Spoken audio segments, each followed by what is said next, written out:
በእነዚህ ቀናት ሰኞና ሐሙስ ስራ ወደ አላህ በሚቀርብበት የጀነት በሮች በሚከፋፈቱበት ቀን ላይ አላህ ተባረከ ወተዓላ በሱ ላላሻረከ የሰው ልጅ በሙሉ አላህ ምህረት ያደርጋል። አንድ ሰው ሲቀር ማን ሲቀር? ኢላ ረጁለን ካነት በይነሁ ወበይነ አኺህ ሸሕና በሱና በወንድሙ በሷና በእህቷ መሃል ቁርሾ፣ ቂም፣ ጸብ ያለ ሰው እነዚህ ሲቀሯል እነዚህ ምህረት አይደረግላቸውም። ይልቅ ምን ይባላል? አንዚሩ ሃደይኒ ሐታ የስጠሊሓ እነዚህ ሁለት የተቀያየሙ ጸብ ላይ ያሉ አቆዩዋቸው እነሱን እስኪታረቁ ድረስ ይባላሉ። ሐዲሱ ላይ ሶስት የደጋገሙት ነብዩ አለይሂ ሰላቱ ወሰላም አንድን መልእክት አንድን ቃል ነብዩ ሶስት የሚደጋግሙት እጅግ በጣም አሳሳቢ ሲሆን ያልሰማ በደንብ እንዲሰማ ነው። በአንደኛ ዙር ያልሰማ በሁለተኛ ዙር ያልሰማ መጨረሻ በሶስተኛ ዙር እንዲሰማ ነው። አቅል ካለው ልብ ካለው ሶስቴ ከተደጋገመ ሰው ልጅ ይሰማል። ከባድ ጉዳይ አንዴ ተነግሮ አይተውምና እነዚህን ተዋቸው አቆዩዋቸው እስኪታረቁ ድረስ ችግራቸውን እስኪፈቱ ድረስ እነዚህን ተዋቸው አቆዩዋቸው ስራቸውን አትዩላቸው አታስተላልፉላቸው አትመዝግቡላቸው እስኪታረቁ ድረስ ይባላል ተብሏል። በየሳምንቱ ይሄ የሚባል ከሆነ በዓመት አንድ የሚመጣው ከባዱ ትልቁ እንግዳ ረመዳን ላይ ተቀያይሞ ቁርሾ ቂምን አዝሎ ጥላቻ ላይ ተኮኑ ረመዳንን መቀበል ከረመዳን እንዳይጠቀሙ ያደርጋል። የእርስ በርስ ግንኙነት ምድር ላይ መበላሸት ከአላህ ጋር ያለ ግንኙነትም እንዲበላሽ ያደርጋል። ሰማይ ላይም ስም እንዲጠፋ ዞር በል እንዲባሉ ያደርጋል። ራሳችንን ከማምለክ ልንወጣ አላህን ልናመልክ ቂምን ልንተው ውስጣችንን ንጹህ ልናደርግ ሰዎችን ለማሸነፍ ከምንሄደው ርቀት የበለጠ ራሳችንን ለማሸነፍ ልንሄድ ልንለፋ ልንደክም ይገባናል። ጀግና የምንሆነው ትልቅ ሰው የምንሆነው የአላህ ባሪያ የምንሆነውም ያኔ ነው። የበቀልን መንገድ እየተከተልን በሄደን ቁጥር ከአላህ እንርቃለን፣ ከአላህ ምህረት እንርቃለን። አላህ ይፍረድ፣ ለአላህ ብዬ ትቻለሁ፣ ይቅር ብያለሁ፣ በእኔ ምክንያት ማንም ነገ አላህ ዘንድ እንዲጠየቅ አልፈልግም። ማ ዛደ አላሁ ቢዐፍዊን ኢላ ዒዛ የሰው ልጅ ይቅር በማለቱ አላህ ክብርን እንጂ ሌላ ምንም አይጨምርለትም። ይቅር ማለትም በተወ ቁጥር የሰው ልጅ የስሜቱ ባሪያ ይሆናል። ተነካሁ፣ ተገፋሁ፣ እንዲህ ተባልኩ፣ እንዲህ ተደረግኩ ያለን ለራሳችን ቦታ በሰጠን ቁጥር አላህ ዘንድ ያለንን ቦታ እናጣለን። ልባችን ንጹህ እንዲሆን ኢማን፣ ኢሕሳን፣ የአላህ ውዴታ፣ የአላህ ፍራቻ እንዲበቅልበት ውስጡ ላይ ከሰዎች ጋር ያለንን ግንኙነት ልናሳምር፣ ልባችንን ልናጸዳው፣ ልንቦርሸው፣ ልንወለውለው ይገባል። ኢማን እንዲበቅልበት አላህ የሚወደው መልካም ነገር ሁሉ እንዲገኝበት ለጀነት እንዲጓጓ ከሷሊሖች ከአላህ ወልዮች መመሳሰል እንዲችል ጥሩ ምርት ጥሩ መሬት ላይ ነው የሚበቅለው። መጥፎ መሬት መጥፎን ነገር እንጂ አያበቅልም። ውስጡ ንጹህ የሆነ ሰው ኢማንን፣ ኢሕሳንን፣ ይቅርታን አላህ የሚወዳቸው ባህሪያትን ማሳደግ ይችላል፣ መላበስ ይችላል። ውስጡ የቆሸሸ የተበላሸ ሰው ደግሞ ቂምን፣ ጥላቻን፣ ምቀኝነትን፣ ኩራትን፣ ሌሎችን መናቅን፣ ለሌሎች መጥፎ መመኘትን ነው የሚያበቅለው። በዚህ የተጨናነቀ ልብ ደግሞ ውስጡ ላይ ኢማን አይገባም፣ የአኼራ ናፍቆት አይገባም፣ የአላህ ፍራቻ አይገኝም። ወልበለዱ ጠይቡ የኽሩጁ ነባቱሁ ቢኢዝኒ ረቢህ ወለዚ ኸቡተ ላ የኽሩጁ ኢላ ነኪዳ ከዛሊከ ኑሰሪፉ ልአያት ሊቀውሚን የሽኩሩን ይላል ጌታችን አላህ።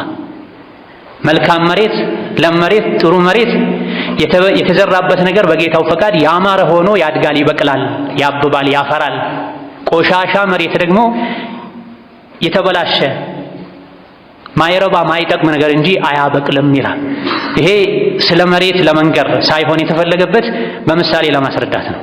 ንጹህ መሬት፣ ለም መሬት መልካም ነገር እንደሚያበቅለው ሁሉ ንጹህ ልብም መልካምን ነገር ነው የሚያበቅለው። መጥፎ መሬት መጥፎን ነገር እንደሚያበቅለው ሁሉ መጥፎ ልብም፣ ቆሻሻ ልብም፣ የተነጀሰ ልብም መጥፎን ነገር ነው የሚያበቅለው ተብሏል። ልባችን ንጹህ ስናደርግ የጀነት መንገድ ይከፈትልናል።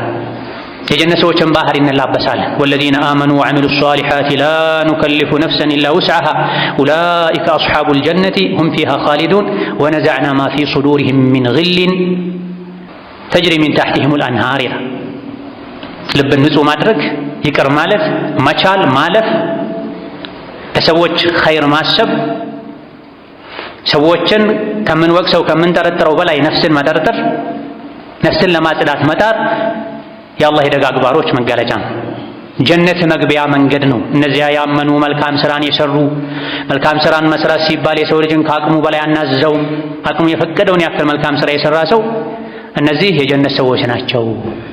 ጀነት ውስጥም ለዘላለም ይኖራሉ። ጀነት ውስጥ ሲኖሩ ከውስጣቸው ጥላቻን እናወጣለን ይላል። ልብ ውስጥ ያለ ጥላቻ አዛብ ነው፣ ስቃይ ነው። አካል ላይ ከባድ ነገር ከመሸከም በእግር በሰውነት አካላት ላይ በስለት ከመወጋት የበለጠ ልብ ላይ ቂም ይዞ መኖር፣ ጥላቻ ይዞ መኖር ራስን ያሰቃያል። ጀነት ውስጥ ደግሞ ስቃይ የለም። ጀነት የሚገባ ሰው ውስጡ ንጹህ ሆኖ ነው የሚገባው። ጌታውን ታዛዥ የሆነ ንጹህ ሙስሊም የሆነ ሰው እንጂ ጀነት አይገባም ብለዋል ነቢዩ ዓለይሂ ሰላቱ ወሰላም። ታዲያ ጀነትን መግባት የጀነት ሰዎችን ባህሪ ለመላበስ ልብን ማጽዳት ያስፈልጋል። እንግዳ ሲመጣ ቤትን ልብስን ከምናጸዳው አካላታችን ታጥበን ከምንጠብቀው በላይ ረመዳንን ልባችን አጥበን አጽድተን ንጹህ ሆነን አላህ ከሚጠላው ነገር ሁሉ አጽድተን ልንጠብቀው يقبانا. بارك الله لي ولكم في القرآن العظيم ونفعني وإياكم بما فيه من الآيات والذكر الحكيم. أقول قولي هذا وأستغفر الله لي ولكم ولسائر المسلمين من كل ذنب وخطيئة فاستغفروه إنه هو الغفور الرحيم والبر الكريم. الحمد لله على إحسانه والشكر له على توفيقه وامتنانه وأشهد أن لا إله إلا الله وحده لا شريك له تعظيما لشانه وأشهد أن محمدا عبده ورسوله الداعي إلى رضوانه صلى الله عليه وعلى آله وأصحابه وإخوانه وسلم تسليما كثيرا. أما بعد ነቢዩ ዓለይሂ ሰላቱ ወሰላም ከሰዎች ሁሉ በላጭ ሰው ምርጥ ሰው ጥሩ ሰው ማለት ማን ነው ብለው ሰሓቦቻቸው ጠየቋቸው። ኩሉ መኽሙሚል ቀልቢ ሰዱቁል ሊሳኒ የሰው ምርጥ ማለት ቀልቡ መኽሙም የሆነ ምላሱ ሁሌ እውነትን እንጂ ማይናገር ሰው ነው የሰው ምርጥ አሉ። ሰሓቦቻቸው ሰዱቁል ሊሳን ምላሱ እውነተኛ የሆነ የሚለው ገብቶናል፣ መኽሙሙል ቀልብ ማለት ምን ማለት ነው አሏቸው። የኔ ነብዩ ሰለላሁ ዐለይሂ ወሰለም ምላሽ ሲሰጡ ሁወ ነቂዩ አተቂዩ ላ ኢስመ ፊህ ወላ ጊላ ወላ ሐሰዳ ምርጥ ሰው ማለት ያ ልቡ መኽሙም የሆነ ሰው ነው። መኽሙሙል ቀልብ ማለት ደግሞ ልቡ ንጹህ የሆነ ልቡ አላህን የሚፈራ ኢስም ወንጀል የሌለበት ጊል ጥላቻና ምቀኝነት የሌለበት ሰው ነው የሰው ምርጥ ዓለይሂ ሰላቱ ወሰላም። ምላሱ ጥሩ የሆነ ብዙ ሰው አለ፣ ልቡ ሌላ ነው። ልብ ሲስተካከል ነው ምላስ የሚስተካከል አካላት የሚስተካከሉት። ለዚህ ነው ነቢዩ ዓለይሂ ሰላቱ ወሰላም አዋጅ የሰው ልጆች ሆይ ስሙ፣ ሰውነት ውስጥ አንዲት ቁራጭ ስጋ አለች። እሷ ከተስተካከለች የሰው ልጅ ሁለመናው ይስተካከላል፣ ከተበላሸችም ሁለመናው ይበላሻል። እሷም ልብ ናት ያሉ ሶላቱ፣ ቁርአኑ፣ ዚክሩ፣ ሐጁ፣ ሰደቃው፣ እስትግፋሩ፣ ዝምድና መቀጠሉ፣ ወንጀል መተው፣ ይሄ ሁሉ የተደነገገው ልብን ለማስተካከል። ልብ ካልተስተካከለ ሌላው ዋጋ የለም። አሸዋ ላይ እንደመገንባት ነው፣ ይደረመሳል፣ ይፈርሳል። ቀድሞ ቁርአኑን አላህ ተባረከ ወተዓላ የነብዩ ልብ ላይ ያወረደውም ለዚህ ነው። የሰው ልጆች ትልቅ ደረጃ ላይ የሚደርሱት ልባቸውን ሲያጸዱ ነው። አላህ ዘንድ ትልቅ የሚሆኑት ልባቸው ንጹህ ሲሆን፣ ከቆሻሻ ሲያጸዱት ነው፣ ሲወለውሉት ነው፣ ነጃሳውን ሲያስወግዱለት ነው። ኢማንም ሙሉ የሚሆነው ልብ ሰላም ሲሆን፣ ንጹህ ሲሆን፣ ፊት ላይ ልብስ ላይ ቆሻሻ እያለ ሰዎች ከሰው ጋር መገናኘት አይፈቅዱም። ተዘጋጅተው ልብስ ለብሰው ከቤት እንደወጡ ደጃቸው ላይ ቆሻሻ ውሃ ቢረጭባቸው ከሰል ቢነካቸው ተመልሰው ገብተው ልብስ ቀይረው እንጂ አይወጡም። ብዙ ጊዜ ከሰው ጋር ለመገናኘት ውጫችንን የሰው ልጆች የሚያዩትን ክፍላችንን ለማሳመር ከምንጥረው በላይ ጌታ አላህ የሚያየውን ልባችንን ልናጸዳ ልናጠራ ይገባናል። የቆሸሸውን አቡ ለሀብን አላህ የእሳት የጀሃነም እሳት ማገዶ አድርጎታል። ፊቱ ከማማሩ ጋር ውስጡ ስለቆሸሸ ነው። አቡ ለሀብ የተባለው ፊቱ እንደ ነበልባል በውበት ያበራ ስለነበረ ነው። ያ ማብራቱ ፊቱ ማብራቱ መድመቁ የቁረይሾች አለቃ መሆኑ ሀብቱ፣ ስልጣኑ፣ ዝናው ምንም አልጠቀመውም። ጀሃነም እንደሚገባ እዚሁ አላህ አበስሮታል በማይሻር ቃሉ። እስከዛሬ በቁርአን ይቀራል። ተበት የዳ አቢ ለሀቢን ወተብ። እዛው አንቀጽ ላይ ሰየስላ ናራን ዛተ ለሀብ ተብሎ፣ በተቃራኒው ደግሞ ሰዎች በእግራቸው እየረገጡት ያልፉ የነበረ እንደ ሰው ሳይሆን እንደ እንስሳት ይጠቀሙት የነበረ ባሪያ ሲሉት ሲያዋርዱት የነበረ ሰው ቢላል ነቢዩ ዓለይሂ ሰላቱ ወሰላም ጀነት ስገባ አላህ ጀነትን ሲያስጎበኘኝ ከፊቴ ስትራመድ አየሁህ ብለዋቸዋል። ቢላል የሐማማ ልጅ በአባቱ ስሙን ካመጥራት አልፈቅድ ብሏቸው አምባገነንነታቸው ዝቅ ለማድረግ በሴት እናቱ ስም የሐማማ ልጅ ያሉ ይጠሩት ነው።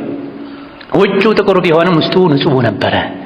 ከነቢዩ ዓለይሂ ሰላቱ ወሰላም ፊት እንዲራመድ አድርጎታል። ከነቢይ በደረጃ በልጦ ሳይሆን ዱንያ ላይ የነቢይ ኻድም ስለነበረ አገልጋይ ስለነበረ እዛም ከፊታቸው መንገድ እያመቻቸ ይሄድ እንደነበረ የሚያሳይ ነው። ከእሳቸው የሚበልጥ ማንም ኖሮ አይደለም። ረዲየላሁ ዐንሁ ወአርዳ። ታዲያ ውስጥ ሲጸዳ አላህ ዘንድ ተባረከ ወተዓላ ያለ ደረጃ ከፍ ይላል። ውስጥ መጽዳት፣ ንጹህ መሆን፣ ችግር ካለ ችግርን በሸሪዓ መሰረት መፍታት የኢማን ምልክት ነው። ሙእምን ለሙእምን ወንድሙ ለሙእምን እህቱ ውስጡ ንጹህ ነው። ለራሱ የሚወደውን መልካም ነገር ለሰዎች ይወዳል። ለራሱ የሚጠላውን መጥፎ ነገር ለሰዎች ይጠላል። ይህ የሚሳካው ደግሞ ውስጥ ከምቀኝነት፣ ከኩራት፣ ከጥላቻ ንጹህ ሲሆን፣ ውስጥ ደግሞ ቆሻሻ ሲሆን ለሰዎች መጥፎን ነገር መመኘት፣ የሰዎችን ውድቀት መጠበቅ የልብ ስራው ይሆናል። ይሄ ደግሞ ከአላህ ጋር ያለ ግንኙነት ይበላሻል። አልኢማም ኢብኑ ረጀብ ረሒመሁላህ ተዓላ አፍደሉል አዕማሊ ሰላመቱ ሰድሪ ሚን አንዋዕ ሸሕናኢ ኩሊሃ ብላ ከስራ ሁሉ አላህ ዘንድ ይበልጥ ተመራጭ ስራ ልብን ከቁርሾ ከጥላቻ ከመጥፎ ነገር ንጹህ ማድረግ ነው ብላ። ሱፊያን ኢብኑ ዲናር የሚባሉት ቀደምት ልቅ ደግሞ ከታቢዕዮች መሃል ለአንዱ የዓሊ ብን አቢ ጣልብ ጓደኛ ለነበረ ሰው ጥያቄ ቀረበላቸዋል። እስቲ ንገረን፣ ከኛ በፊት የነበሩ ሰዎች ሱሐቦች ማለት ነው ምንድን ነበረ የሚሰሩት? ስራቸው ምን ነበር? የእነሱን ስራ ለመስራት እንሞክር ዘንድ አብዛኛውን ጊዜ የሚሰሩትን ስራ ንገረን ብሎ ሲጠይቃቸው የሰጡት ምላሽ ካኑ ያዕመሉነ የሲራ ወዩእጀሩነ ከሲራ የሚል ነበር። ሱሐቦች ብዙ ስለሰሩ አይደለም ትልቅ ደረጃ ላይ የደረሱት፣ ጥራት ያለው ስራ ነበር የሰሩት። ትንሽ ይሰሩ ነበረ፣ አላህ ግን ብዙ ይመነዳቸው ነበረ። ወሊማ ዳከ ብዬ ጠየቅኩኛ ታቢዒዩ፣ ለምንድን ነው ሱሐቦች ስራቸው ትንሽ ከመሆኑ ጋር ምንዳቸው አላህ ዘንድ ይበዛላቸው የነበረው ብዬ ስጠይቅ ቃለ ሊሰላመቲ ሱዱሪሂማ፣ ልባቸው ንጹህ ስለነበረ ሰላማዊ ልብ ስለነበራቸው። የቅያም ቀን የሚድኑት ልባቸው ንጹህ የሆኑ ሰዎች ናቸው።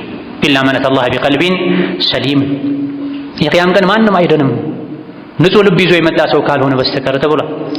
አልፉዳይል ብኑ ዒያድ የሚባሉት ዓቢድ ዛሂድ ደግሞ ረሒመሁላህ ተዓላ ከአሁን ቀደም ያለፉ ደጋግ ቀደምቶች የደረሱበት ደረጃ ላይ የደረሱት በጾም መብዛትም በሶላት መብዛትም አይደለም።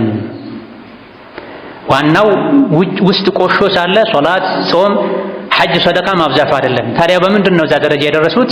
ቃለ ወኢነማ አድረኩ ቢሰኻኢል አንፉሲ ወሰላመቲ ሶድሪ ወኑስሒ ሊልኡመቲሃ። እዚህ ምድር ላይ ያሉ በጀነት የተመሰከረላቸው አቡበክር፣ ዑመር፣ ዑስማን ሌሎችም ደጋግ ቀደምቶች በሶላት በጾም ከሌሎች በልጠው አይደለም፣ ከነሱ የበለጠ የሚሰግዱ ነበሩ። ነገር ግን ለዛ ደረጃ ያበቃቸው ገራገር ሰው ስለነበሩ ነው፣ ለጋስ ስለነበሩ ነው። ሶድራቸው ውስጣቸው ንጹህና ሰላም ስለነበረ ነው። ለአላህ ባሮች ጥላቻ፣ ምቀኝነት፣ ተንኮል ስላልነበረበት ነው። ወኑስሒ ሊልኡማ፣ ለሰው ልጆች ሁሉ ደግ መልካም ስለነበሩ ነው። ለማስተካከል ይጥሩ ስለነበረ ነው። ኢብኑል ዓረቢ የሚባሉት ሌላም የፊቅህ ሊቅ የሰው ልጅ ልቡ ሰላም ሊሆን አይችልም፣ ንጹህ ሊሆን አይችልም፣ እዚህ ደረጃ ሊደርስ አይችልም ከምቀኝነት፣ ከኩራት፣ በራስ ከመደነቅ ካልጠራ በስተቀር። ነቢዩ ደግሞ ዓለይሂ ሰላቱ ወሰላም አንድ ሰው ሙእምን ነው ይባል ዘንድ ያስቀመጡት መስፈርት ለራስ የሚወዱትን መልካም ነገር ለሌሎች መውደድ ነው። አንድ ሰው አማኝ የሚሆነው ለራሱ የሚወደውን መልካም ነገር ለሰዎች ሲወድ ነው። ለራሱ የሚመኘውን ጥሩ ነገር ለሰዎች ሲመኝ፣ ለራሱ የሚጠላውን መጥፎ ነገር ለሰዎች ሲጠላ ነው። የዚህ ተቃራኒ ልብ ውስጥ ካለ ደግሞ ኢማን የለም ማለት ነው።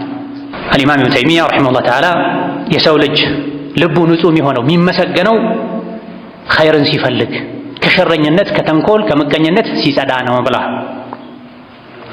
በየቀኑ ሰውነታችን እንደምንታጠበው ቢያንስ ምሽት ልባችን ልናጥብ ይገባን። በየሳምንቱ ልባችን ልናጥብ ይገባን።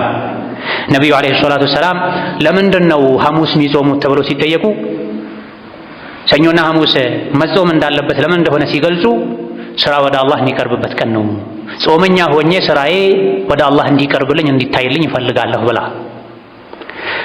መልካም ሰሪ ሆኖ አላህ ዘንድ ተባረከ ወተዓላ ለመመዝገብ አላህ የሚወደውን ነገር መስራት፣ አላህ የሚጠላውን ነገር መተው ይገባል። ረመዳንን ተኮራርፈን ተበጣጥሰን ተከታትፈን ልናሳልፈው ልንቀበለው አይገባም። ራስን ከፍ ከማድረግ ሌሎችን ዝቅ ከማድረግ ለራስ ከመበቀል ራስን ከማምለክ ልንወጣ የአላህ ባሪያዎች ልንሆን ይገባናል። ረመዳንም የሚመጣው በየጊዜው ይሄን ለማስተማር ነው፣ ይሄን ለማሳካት። ገብቶ የሚያልፍ የሚወጣ ወር ብቻ መሆን የለበትም። እኛን ለውጦን የሚወጣ ወር መሆን መቻል አለበት። ከራሳችን የምንታገልበት ወር መሆን አለበት። መጥፎ ባህሪዎችን መተው አለብን። ረመዳን ላይ ምግብ መጠጥን መተው እንደምንችለው ሁሉ